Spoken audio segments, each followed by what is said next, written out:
Well, a very good morning from wherever you're watching us. You're just in time for the Good Morning Kenya show. My name is Yambo. We are coming up with the news in just a short moment as the government enhances security in the North Rift region, specifically Baringo, as 20 schools remains closed.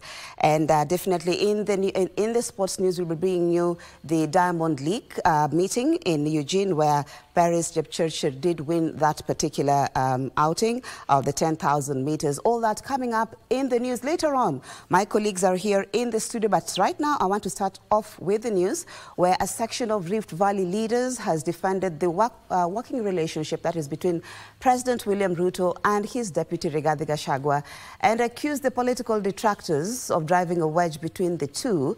The Kenya Kwanza leaders who accompanied Deputy President Rigathi Gachagua for an interdenominational church service at Matharo Primary School in Kisses, that is Uasin Gishu County, called on other leaders within the ruling coalition to come to the fold and forgo 2032 political succession talks. On his part, the Deputy President called for an end to tribal politics, which he says had previously divided the nation. For the second day running, Deputy President Rigathi Gachagua pitched camp in Kisses, Uasin Gishu County. It is here where the Kenya Kwanza leaders accompanying the country's second-in-command called for unity within their ranks and focus on delivering their promises to the electorate. Mimi na rais tunafanya kazi nzuri, tunapendana, tunapanga kazi yetu, amenipatia kazi mingi, hata ingine inanishinda, ameniwezesha kuendelea na kazi yangu. Kwa hivyo serikali yetu iko imara, tunaendelea na kazi. Hii siasa kidogo kidogo watu waache. Na Your Excellency, kalia kiti vizuri na proper. Na uendeshe gari pale mbele, kalia steering. Na usaidie William Ruto tuende Ruto term 2 kwa sababu tuko na haja na kuona term 2. Sisi viongozi vijana pia tuwe watu wa kuheshimu wale viongozi wako mbele yetu, ili miaka zingine pia tupate hiyo baraka ya kusonga mbele. Kwa hivyo na waomba na wasihi, hiyo amani tuweke. Hiyo amani tuweke na tupeane heshima, kwa sababu heshima ndio kitu ya maana. Deputy President Rigathi Gachagua urged the populace to give a deaf ear to the political leaders propagating tribal politics. Lakini kila mtu sasa amekuja kujua ukweli. Rais William Ruto ni kiongozi wa kuaminika, ni kiongozi mzalendo, ni kiongozi wa kuunganisha watu, ni kiongozi hana ukabila, ni kiongozi wa kuchunga watu wake. Basi hapo tumefika, tuseme ni kwa sababu ya uwezo wa Mwenyezi Mungu. Na hiyo boma yetu tusikubali isabaratike. Hiyo nyumba tuishikilie. Deputy President 100% ameunga mkono our president, na ningependa kusema kwamba serikali ya Kenya Kwanza haitagawanyika hata kamwe. Ningeomba mkiwa na rais, muite vijana wetu, muite watu ya chama yetu, tuingie kwa nyumba moja, tuingie kwa hema, tuite mkutano wa wajumbe wa UDA, tutengeneze nyumba yetu mahali iko makosa kidogo kidogo. The DP also launched a market in Matharo. Abdiaziz Hashim for Sunday Express. Thank you, Abdiaziz. A joint security team consisting of officers from the GSU, AP and the KDF has deployed 5 armed personnel carriers to enhance aerial surveillance in tracking down bandits who shot at a KDF officer and a woman in Baringo North on Saturday. Yesterday, the KDF team and NPR successfully recovered 29 goats. Tension still remains high, with shopping centers closed. About 20 schools have also been closed following the attack.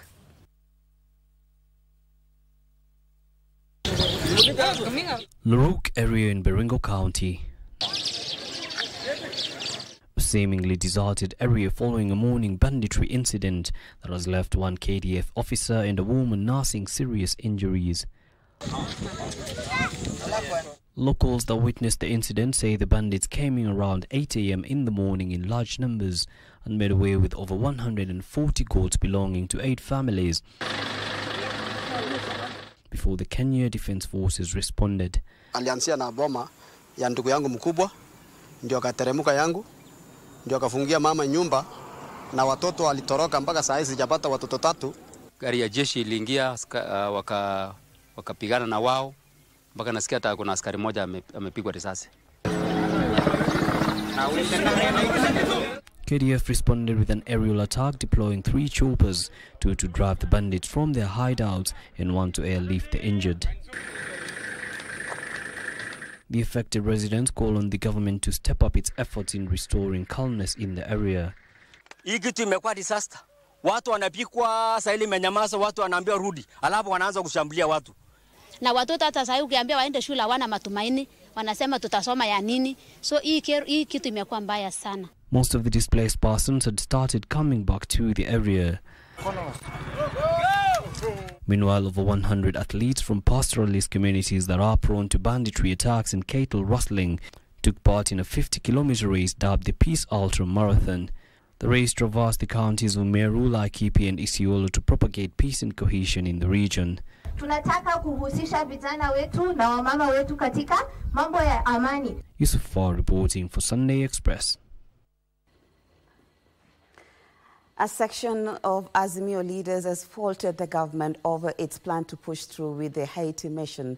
Despite court's order halting the process, leaders led by Wiper leader, that is Kalonzo Musyoka, said the government risked lawsuits for contempt of court.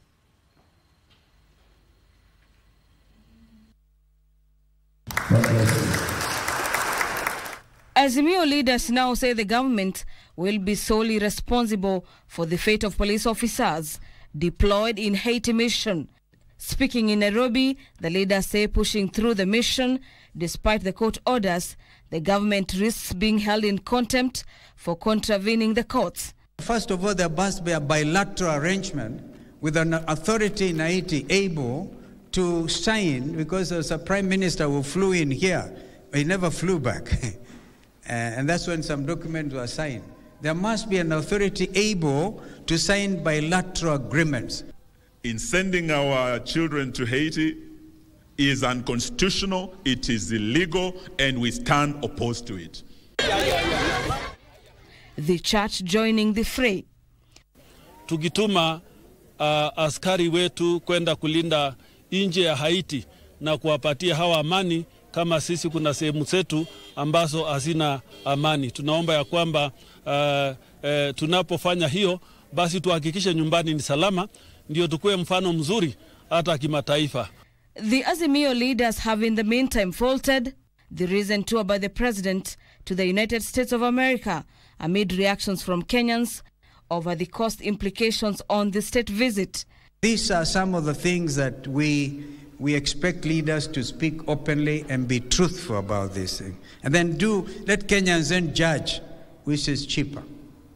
But it is good that President Ruto has responded to that concern by Kenyans. And because he has, let all the facts be laid bare so that the truth will be known to Kenyans. You pay 200 million shillings to fly out. Unatoa chakula kwa watoto hawa ambao hawana hata wazazi wengine ni wasigo parents, na unatumia zile pesa kupanda ndege.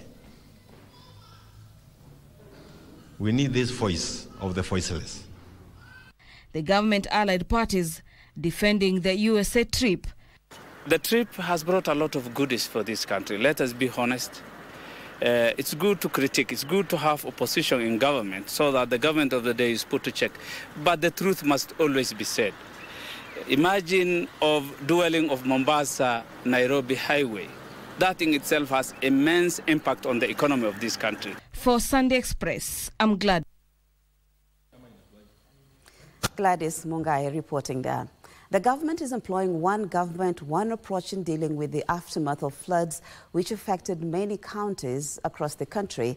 The Cabinet Secretary in the Ministry of East African Region, Arid and Semi-Arid Land, that is Penina Malonza, said the loss of about 320 Kenyans due to floods and leaving many displaced and homeless was regrettable. In the meantime, a section of residents in Gataka area in Kajiado County are calling on the county and national government to assist in getting alternative means of transport after the road connecting to their homes was cut off by the heavy downpour. The government is currently putting measures in place to address the effects of floods that claimed many lives and displaced many families. East African Region and ASAL Cabinet Secretary Penina Malonza says that all government agencies assisted by well-wishers had come together to address the impact of the heavy rains to ensure that all victims get the necessary help. The most affected county in the nation, actually, as it stands out in terms of camps, is Tana River County, that has been affected not because it's raining down there, but because of the waters from the islands and also the spilling that has happened in our Seven Forks dams. We would like to call upon the President to expedite the process of completing this TOT project, including also the Thwaken Dam and other projects the former regime initiated in this region. In the meantime, a section of residents in Gataka area in Kajiado County is calling on the county and national government to assist in getting alternative means of transport after the road connecting to their homes was cut off by the heavy downpour. This water has resulted from the rainwater, but more so because of poor drainage system along Gataka Road. See, when it was tarmacked, they did not put a drainage system. We have so many residents here. We have institutions, schools, churches, and so many people are staying here. So we need to get it back into a usable state. The residents have been forced to construct a makeshift bridge to enable them cross the road largely occupied by the flood waters. Nafanya kazi hapa wando tunatransporta watu kwenda kanisa. Imetu affect sana because njia haipatikani. It's a disaster which we didn't expect, and we are hoping that soon our road will be brought back into usable state. They say the submerged area is now posing risk to children and the locals at large. So vile iko open hivi, watoto wengi wanaona kama wanaweza enda kuogelea. Na kwenda kuogelea pale, mtoto kabla hatujasikia lolote libaya, ni heri serikali wakuje wenyewe. We have suffered a lot as the community of this area. We had, especially when it was raining, and we had no access at all. From far, you will tend to imagine that this is a lake or a dam, but that is not the case. This is the mother's nature's wrath, resulting to the road being cut off and the church submerged. They are now calling on the county government to intervene and salvage the situation. Timothy Kipnoso. Thank you, Timothy Kipnoso. Now, the government is pursuing a public-private partnership to facilitate the construction of the stalled Koru Soin Multipurpose Dam. Information, Communication and the Digital Economy Cabinet Secretary, that is Eliud Owalo, while speaking in Kisumu, said inadequate resources in the country has led to the re-engineering of the project's model, as Wycliffe Okech now reports. We better be ready early enough. For Sunday Express from Kisumu County, I am Wycliffe Okech.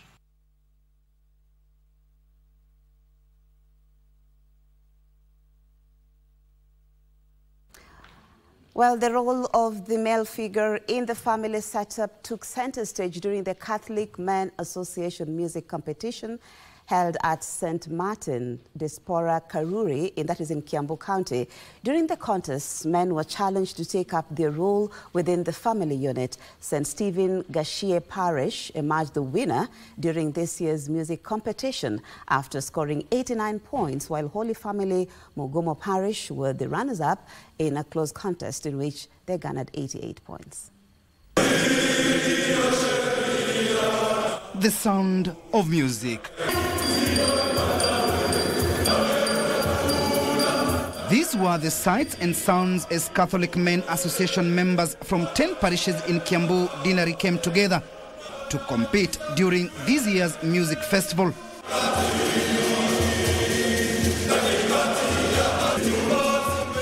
It was a powerful display of their vocals as they each clamored to win the title.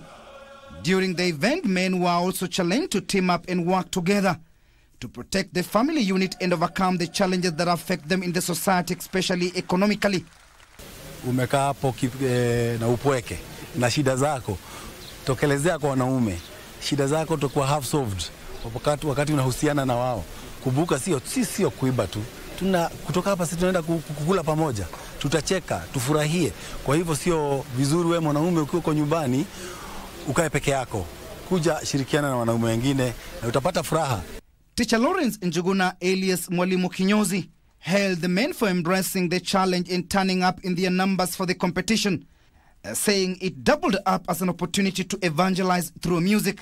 Kufunza wazee si kazi rahisi, kuwafunza kwa sababu saa zingine unafunza mzazi wako na wazee ndio wanakuaga na mamlaka, mambo mingi, ndio wenye boma, so kuwafunza inakuaga kazi ngumu.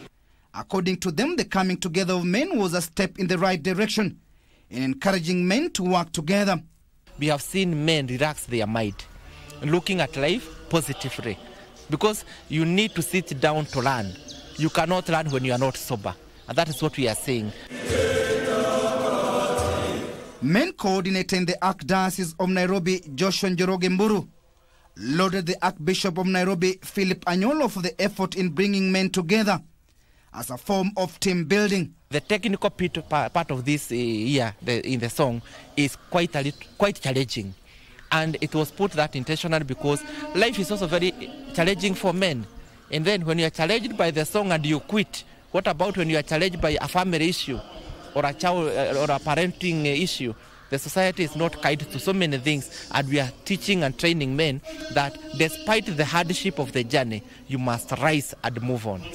St. Stephen Gashie Parish emerged the winner with 89 points, while Holy Family Mugumo was second with 88 points. All Saints Riara Parish was third with 87 points.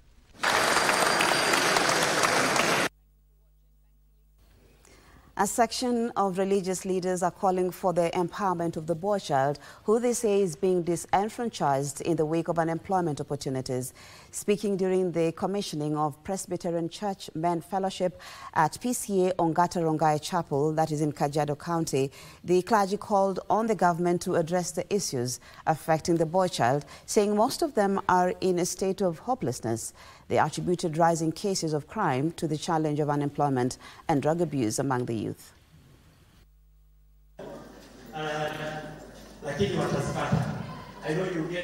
Kuna wakati jamii ilipendelea sana upande wa mtoto wa kike na mtoto wa kijana akasahaulika. Na kwa hivyo wababa wamechukua jukumu la kunacha na kumenta hawa vijana. Tunapinga mambo mengine ambayo yanaathiri wanaume kama madawa ya kulevya, ulevi, na hasa wale ambao wamekubwa na mambo hayo ya ulevi na madawa ya kulevya. Sio ati wanafanya hivyo kwa sababu ni wanaume, kwa sababu wanapenda. Wakati mwingi wanajipata kwa shida zile kwa sababu wametelekezwa kwa jamii. Huwa tunaweza kuwafundisha mambo mengi, mambo ya entrepreneurship through the mentorship. Tuna pia jobs opportunities ambazo tunafanya networking, pahali watu sisi tunafanya kazi, tunaweza kuwaelekeza na hata kuwaelekeza jinsi gani ya kuweza kufanya application ziwe successful na waweze kupata kazi. Very nice experience. Personally, I was being admission today, and I also want to call upon so many young men around here and also countrywide that they should come forward. They should stand as the men that they are supposed to be, because in future they are going to be the leaders of the society.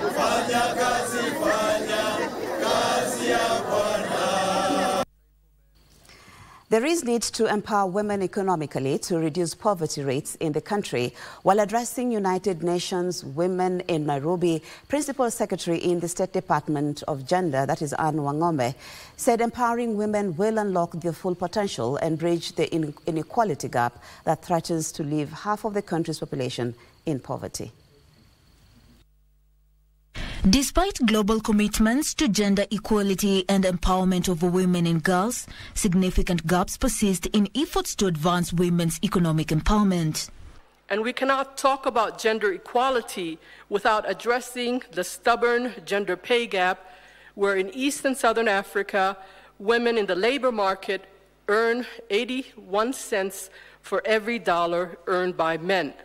Addressing these challenges needs increasing investments to support women. We need to focus on increasing investments in much-needed basic infrastructure, including accessible and affordable water and sanitation facilities and clean energy, which can really boost women and girls' health, and their participation in employment, in education, and help reduce their unpaid care burden. Principal Secretary, State Department of Gender Anne Wangombe says empowering women will help reduce poverty rate in the country. We note, therefore, the need for continued investment in programs and initiatives that address underlying structural barriers to women's economic empowerment. The goal is to create millions of decent jobs for women in the care sector and facilitate the economic participation more broadly, including in high-paying male-dominated sectors.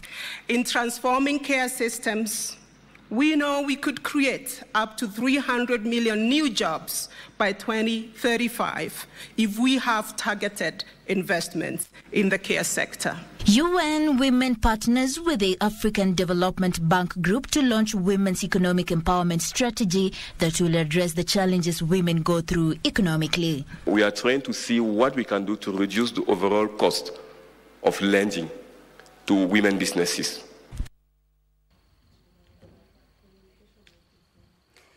Imagine a scenario where the name on your national identity card does not match your physical gender attributes. Well, this is the predicament Frank Robert Kibagendi faced until he managed to change the details on the ID card, including dropping the name Francisca Kwamboka and changing the gender marker from female to male. Sheila Yogo with the story. This person needs to make sure that even teachers, they understand what that means. Meet Frankie Robert Kibagendi, an intersex who was assigned a sex identity through surgery. At that time, they did what we call intersex gender mutation. That's a small process of which parents, through the guidance of the doctors, do some surgeries to correct. So that's what they did, and they gave me Francisca Kwamboka Kibagendi. A name that subjected him to scrutiny whenever he needed services. Now giving your ID, reading Francisca Kwamboka Kibagendi, and the person people seeing is very different. It's a man. Such is the challenge that intersex persons face. You can't open an M-Pesa number if you don't have your ID. If you want to buy any property, you must use your ID. An intersex person is born with a combination of male and female biological traits. Mimi ni mtu mzima, nimefikisha 18 ndio maana niko na ID. Mbona sasa niibe ID ya mtu mwingine? Mbona sasa hapa ndipo namwambia hivi, this is my name. Siwezi chukua hata kama sasa hata ukienda kusema unitia hapa askari. Kwa sababu pia askari kwanza atakushika juu atashangaa Nancy. Na unakaa kijana. With the amendment of Children's Act 2022 to recognize the existence of intersex children and the need for proper documentation and protection just like any other child, Kwamboka decided to change the narrative, and the journey to change details on the ID began. And that helped me to change my birth certificate from Francisca Kwamboka Kibagendi to Frank Robert Kibagendi. But it was not a rosy affair. And some officers, they were like, we have been doing changes, but not change of sex, but change of names. But as a person, I was after changing of my names and changing of my sex in that sex mark, in that document. It was a journey that involved creating awareness.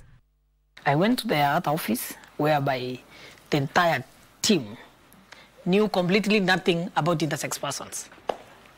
So I started by creating awareness, advocating for the rights of intersex persons in that office. In those offices, still we treat intersex persons as a new thing. And also we are being given specific officers in those offices to handle intersex work or intersex persons. Intersex persons being categorized under the LGBTQ plus body makes it harder for intersex persons to enjoy their rights. They confuse a lot intersex persons with the trans persons. But again, it was my responsibility to make sure that we give them the clear information and the difference between the intersex persons and transgender. And also some other members, they talk about LGBT and intersex. So there's a lot of misinformation outside there. After back and forth journey, Kibagendi managed to change the name from Francisca Kwamboka Kibagendi to Frankie Robert Kibagendi. I was very happy than any day in my life. I'm happiest person ever in this world. In 2023, the Kenya National Commission on Human Rights drafted a bill that is yet to be tabled in Parliament. Under Part 2 of the draft, an intersex person may at any time apply to the Registrar of Persons to amend the sex marker on their ID cards. If a corrective surgery was done and it was a wrong one, the manifestation of the sex has now taken a different form, then this person should be able to have their documentation, changed. So it's one of the provisions in the draft bill that we have made. Article 12 of the Kenyan Constitution says every Kenyan is entitled to an identification document, including a passport and a national identity card. The national identity card is one of the crucial documents that one needs to access services. The intersex persons of Kenya continue to face discrimination, harassment, and even denied some of the services because they lack the eye marker or their preferred sex identity on their ID cards. Sheila Kayaroyogo reporting for KBC in Nairobi. Thank you, Sheila, for that elaborate story. We now look at sports, where Beatrice Chebet, she broke the world record on her way to an outstanding 10,000 meters victory at the Prefontaine Classic Diamond League meeting in Eugene, that is in the United States, and guaranteeing her a place at the Paris Olympic Games in July. Daniel Matieko won the men's 10,000 meters. Here are the details. Beatrice Chebet smashed the 10,000 meters world record at last night's Eugene Diamond League in the United States. Chebet did not just break the world record, but became the first female athlete to finish the 25-lap race in under 29 minutes, clocking 28 minutes 54.14 seconds, slashing almost 5 minutes from her personal best time. She finished way ahead of Tega Iguda of Ethiopia, who was second, 11 seconds behind, while Lilian Kasaid settled for third position. Here she comes! This is the fastest women's 10,000 meters you have ever seen. Ladies and gentlemen, the world record has gone! Daniel Mateiko led a string of Kenyan athletes in the men's race as they all struggled for a Paris Olympic ticket. Mateiko won in 26 minutes 50.81 seconds, ahead of Nicholas Kipkorir and Bernard Kibet, who were the other two on the podium.